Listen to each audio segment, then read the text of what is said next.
Hello and welcome back to the restoration job on this Nieuport 24 designed by David Boddington. As you can see, the wings are covered. That was actually literally covered in the last video, and I've started the paint scheme, and it's a rather daunting one. As you can see, I've started doing the tricolour on both sides, which was a feature. The fun and game starts with the next part, and that is the roundels. There are actually 1, 2 on here. They're actually on the underside of the wing, and then that is repeated on the much smaller lower wing. 2 on the upper surface and 2 on the lower surface. Thankfully, it doesn't have the tricolour stripes as well. But that's a lot of roundels to paint. When I built the SE5, I attempted to do that by masking them. And frankly, it was a nightmare. I don't feel that it was worth the effort. You have to remember what you're trying to do here. You're trying to mask a circle onto a curved surface with the aerofoil, obviously. And the additional problem with this is that I'm actually dealing with a fabric texture. And despite the trick of sealing the edges, it's still a nightmare to do. And although it might seem crazy, I found with the SE5, the simplest solution was perhaps the most difficult one, and that is to paint them freehand. And that's what I'm going to attempt to do with this Nieuport. Before I do so, I'll just quickly show you what I've got done here. You can see I have the red, white and blue, and I've also masked them. That's dry now. Now the trick with masking, it's not 100% effective, but it gets very close to that, is that when I've masked this for the blue, this line here for example, before you start painting the blue, you paint along the edge of that line in white. And the idea is that any creep that you have under the edge of the tape will match the white surface next to it. And obviously when I did this one, I masked this edge, painted red along the mask, and then painted it white. And it's quite effective most of the time. The proof's in the pudding. So let's have a look at this one.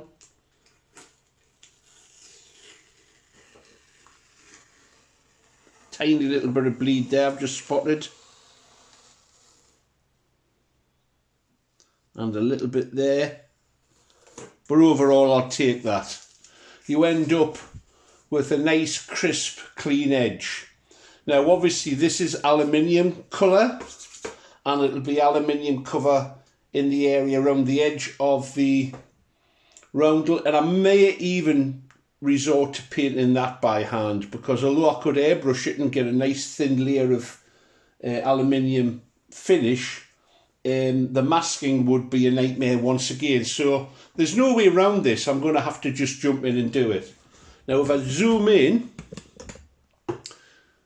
on the work surface, I've just roughed out, and they are the dimensions of the roundel. I'll be using a compass. You may say to yourself, well, how do you stop just putting a hole through the surface with the compass point? Now this particular one comes with a nice neat little device, which I'm sure you could fabricate if you didn't have it. I'll show you how it works. It comes with a pad that's in there, and what I do is I put on the back of here a double-sided adhesive in the centre, and then the point goes into this pad and it remains there, and you work from the outside in, and obviously it prevents a hole being punctured into the surface. So I'm going to mark this out and then wish me luck, because the next stage will be painting it by hand, and we'll go through the process and see how it turns out.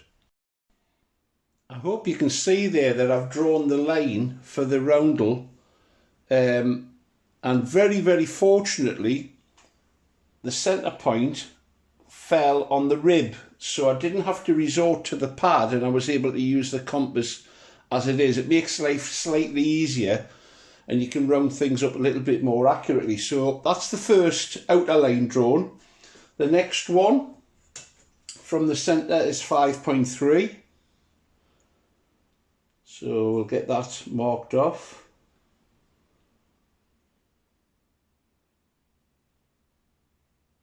Just carefully measure it on the ruler here.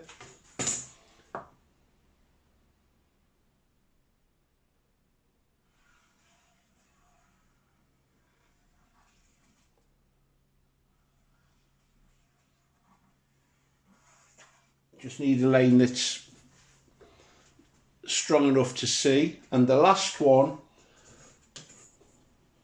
radius 2.6.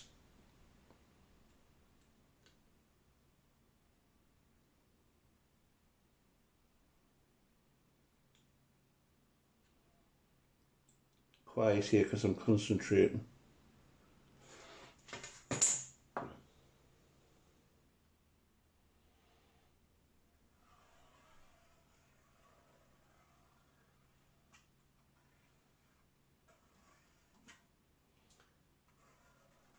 So there we go.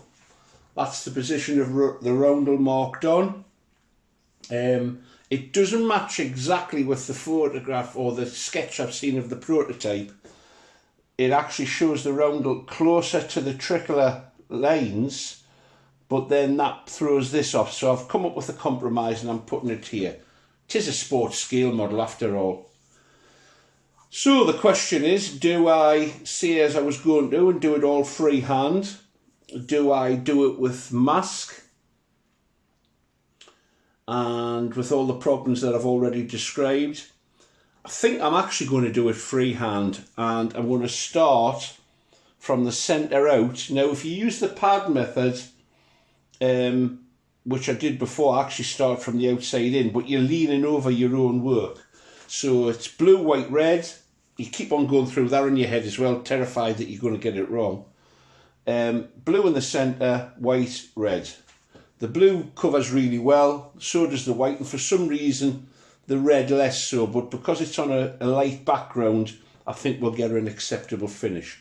So I'm going to start this one, perhaps do it as a time lapse because you're literally watching paint going on. There's nothing exciting about it.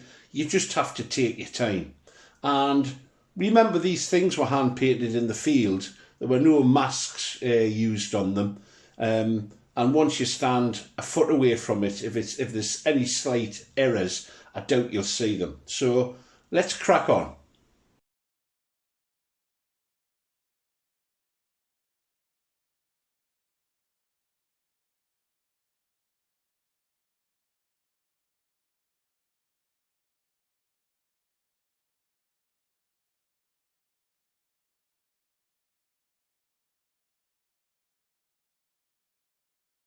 I hope you can see from that little time lapse what was going on there. I was using a fine brush to cut the edge in, resting my finger on the fabric and then drawing the brush towards me all the time to mark the edge out. And then I used a flat chisel brush, were really handy these, to fill in the centre. So it wasn't too daunting. I might have to go over it a second time. And that's far less hassle for me personally than trying to mask it. I found out some time back that actually my great-grandfather was a painter for the LNER Railway Company. He actually did the coachwork, and I found some of his old brushes and equipment that he used for lining out and doing the signs and the numbers on the locomotives and wagons and so on. So perhaps genetically he's passed a little bit of his skill on to me doing this. I'll crack on, we'll do the white next, then the red, and we'll see what it looks like when it's completed.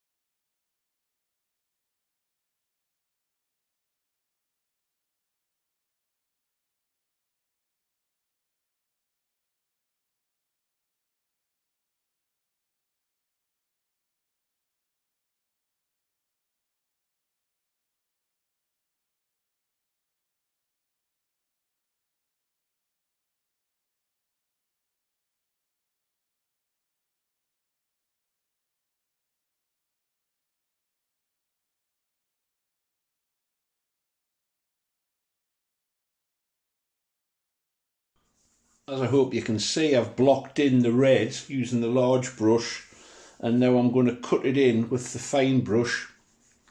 And while it won't be perfect, it'll be close enough other than microscopic inspection of it, I hope.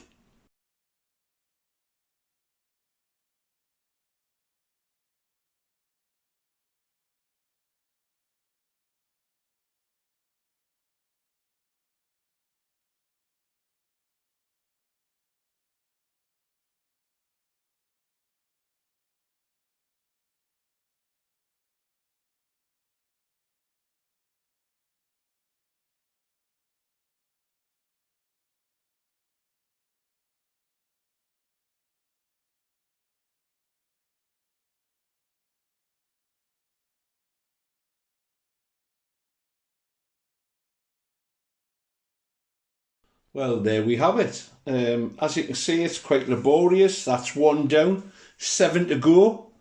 I know, 7. Never mind. I'll crack on with it. I hope it's useful to people. The trick, if you can mask, is to paint the undercoat colour along the mask line, then put your top coat on, and if there's any bleed, it matches what's underneath. Sometimes you can't mask and there's no way around it.